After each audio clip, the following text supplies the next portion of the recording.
Greetings everyone.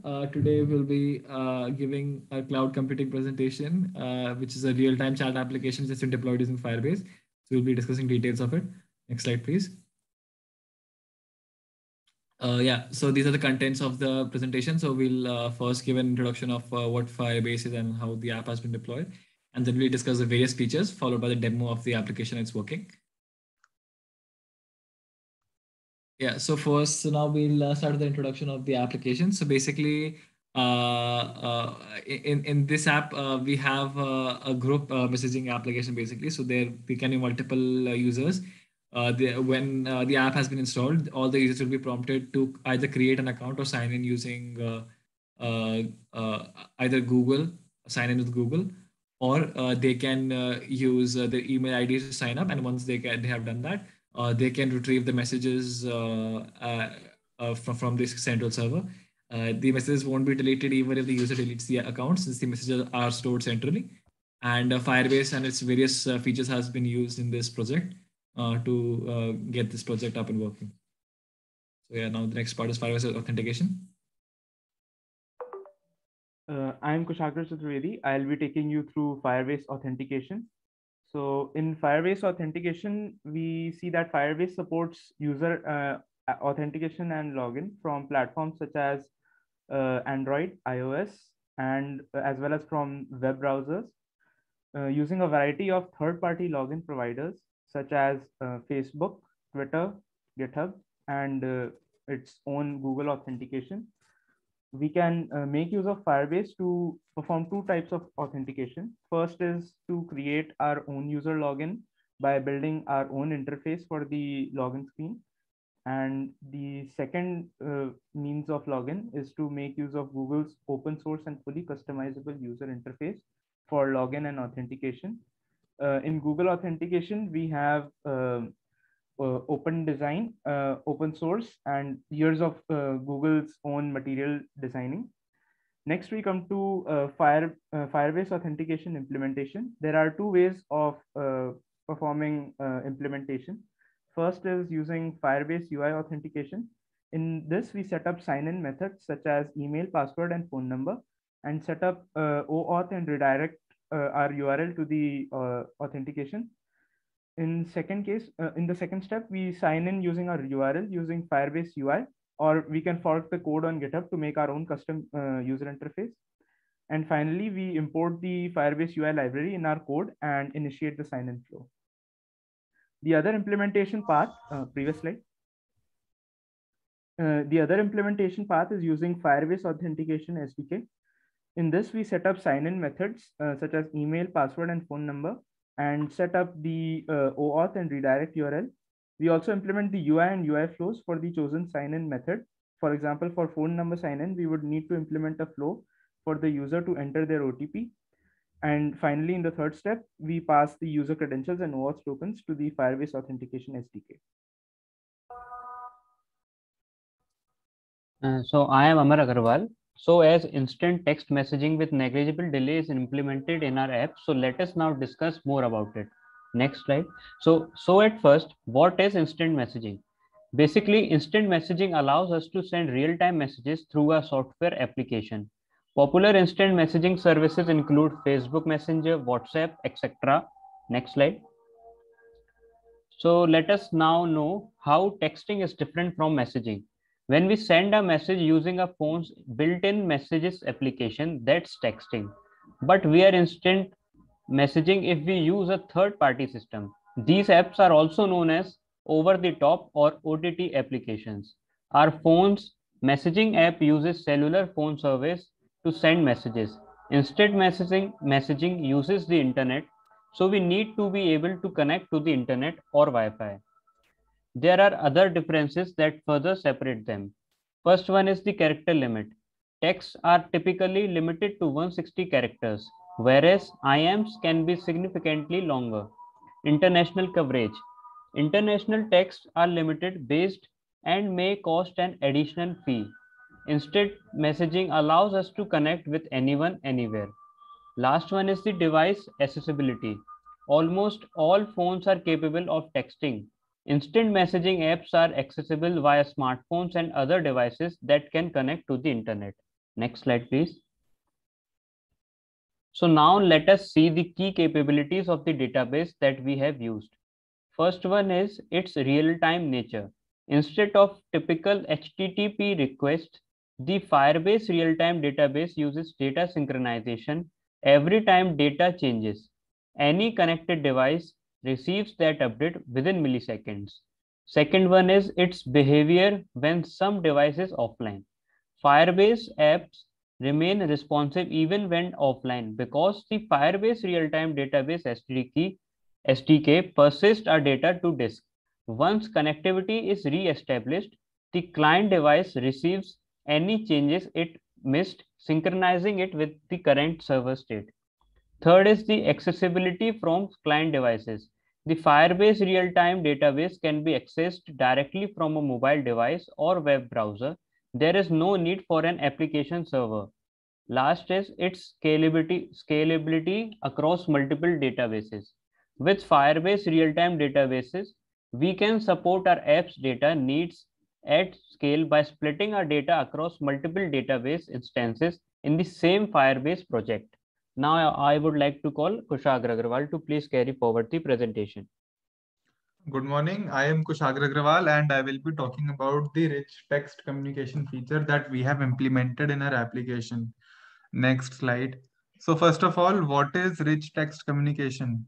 We can all agree to the fact that texting has changed the way we communicate since its invention.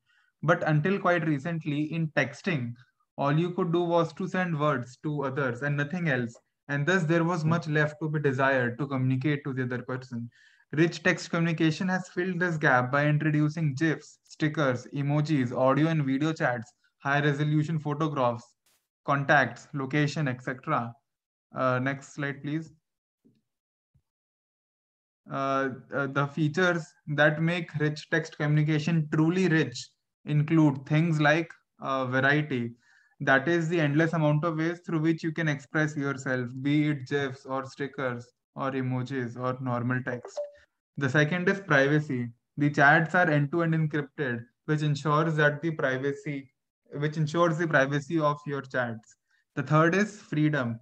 In rich text communication, there is no word limit. Thus, you have the freedom to express yourself freely. And fourth, thanks to cloud, now the users don't need to create a separate database in their device to avail these benefits of rich text communication. Next slide, please. In our application, we have used Google's Firebase real-time database to implement the rich text communication feature in our app. So what makes a real-time database ideal to implement our features related to rich text communication? Next slide, please. So the features of the Firebase real-time database that are useful that we have used to implement rich text communication are first that this real-time database is cloud hosted, thus the user does not need to store the data in his or her local device. Secondly, this real-time database is a NoSQL database, which basically supports unstructured text like GIF, audio files, Google Map APIs, etc., which is not possible in SQL databases. And the third is data synchronization. That is, data is synchronized in real time for every connected client. And the fourth is privacy, which is basically the encryption between two communicating hosts that is provided by the real-time database. Now my friend Ajitesh will talk about retrieval, which also uses the Firebase real-time database for its implementation. Hello, my name is Ajitesh Saxena, and as Kushagra Agrawal just now told about features of Firebase real-time database. So first one was that there is no need to store data in local device. The second was it supports unstructured text like GIFs, audio files, Google Maps. Third one was data is synchronized in real time. And the fourth one was it provides end-to-end encryption. So now we are going to discuss how it is used in real-time message retrieval. So by using Firebase real-time database by Google, we can build rich collaborative applications by allowing secure access to the database directly from client code. By using it in our app, we can receive live updates without actually refreshing our app. Data is persisted locally even while the user is offline. real-time events continue to fire, giving the end user a responsive experience. When the device regains connection, the real-time database synchronizes the local data changes with the remote updates that occurred while the client was offline. We have used Firebase real-time database in our messaging app, and messages and images are updated. Updates are received automatically by the app when the device is online. So this eliminates the need to create a separate database in the local device. When the device is offline, the messages are stored locally, thus giving the user a real-time messaging experience and a responsive application. So now my friend Dushyant Gupta is going to explain about group messaging.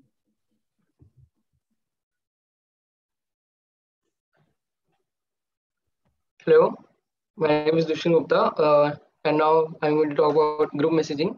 So when a user signs up, the application pings the Firebase server and sends the details of the user to make a unique ID.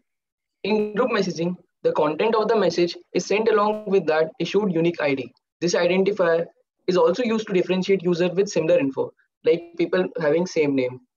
After the user authentication, any message sent by the group person in the group chat is covered in an invisible shell having the name and identity of the person sending it. The device is then connected with the Firebase server and requests authorization access. Post approval, that message is converted into encrypted format and is sent to the Firebase real-time database, where it is stored along with other messages and data or blob files. Stream Builder is continuously running in the background for all the people in the group chat, and as soon as new message gets stored at the Firebase, it is decrypted and then sent to the receiver's end, having the identifier along with the text media. The identifiers are stored using a real-time database for fast retrieval of data. Now we'll see an app demonstration by Siddhant. Yeah, so now I'll share my screen. Just a second. Okay, so I hope my screen is visible now. Yes. Yes, Yeah. it's visible. Yeah. Yeah, so basically, as you can see, so this is the main Firebase console. From this, you can access all your available projects, and basically, there's an onboarding process for Firebase. So I'll just go through it how we went through the process. So when you click on Add Project, you basically write any name for your project, and following that, basically, it will allow you to configure various parts of it. That is like to enable Google Analytics or not. And there would be other things as well, like there's an entire onboarding process which is done by Android Studio. So just a second, if I could change the sharing app. Yeah. So this, as you can see, this is the Android Studio window. So in Android Studio, we have basically under Tools and Firebase, an entire assistant for our head. It's loading, just give it a second. Yeah. So in using this, we can basically easily integrate Firebase into our application. It performs most of the work which needs to be done. So for example, if I wanted to add authentication, there's a relatively simple way to do it. So it will automatically add code snippets and dependencies into the Gradle file as required for each of our features as we discussed before. So this will help us in basically adding the particular functionality. There also has to be Google Services JSON file, which has to be added manually. But other than that, the entire Firebase implementation has been done with the help of this assistant and modifications to it. Other than that, the code has been written in Kotlin, so the source file can be attached in the GitHub repository for reference. Yeah, so this is the source code of the app. I don't think there's much need to go into the depth. I could go to the implementation in Firebase itself. So yeah, just a second.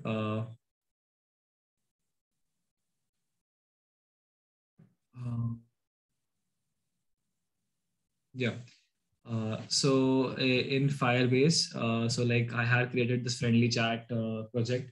So basically using this, I can access the multiple parts of the project. So basically, for example, authentication. So in authentication, we can have an overview of who has signed up to the application.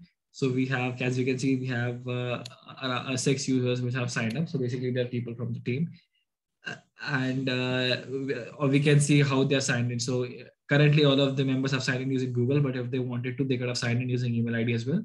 In which case we would have an email ID icon here instead of Google. And so we can manage the users. We can disable or delete accounts as well, or reset password as needed. Other than that, this Firestore database, which has not been used in this particular project because Firestore has a specific storage use case, which is not necessary here. Then there's real-time database. So using the real-time database, basically we can send and receive messages, and we can identify the different users by their name. So this is, as you can see, this last message has been sent by me, Siddharth Bhatnagar. And for example, a photo URL has been shared, etc., etc. And if any text has been shared along with it, that also will be mentioned. So things like this will be visible here, and the text and the data will be retrieved using this only. And we can always expand the different parts of the messages to see. So in this case, we have not implemented encryption in the app, but if necessary, we could do that in the app as well. To store the plain text with encrypted format and then decrypted using the app. Then the storage. So this will be used in case someone uploads some media. So any photo, video, or GIF to the server in the chat. So it will be visible through this place. Hosting again is not necessary, and functional machine learning is not a part of Firebase project which we have worked on. We can always look at any crash analytics as well. So if the app crashes with Firebase pinging, we can enable it and we can check for that. But again, since this is a demonstration, we haven't really had any such issues as of now. So this is the application's backend and code. Now I will present the actual application demonstration. So I'll switch to my Android phone to present.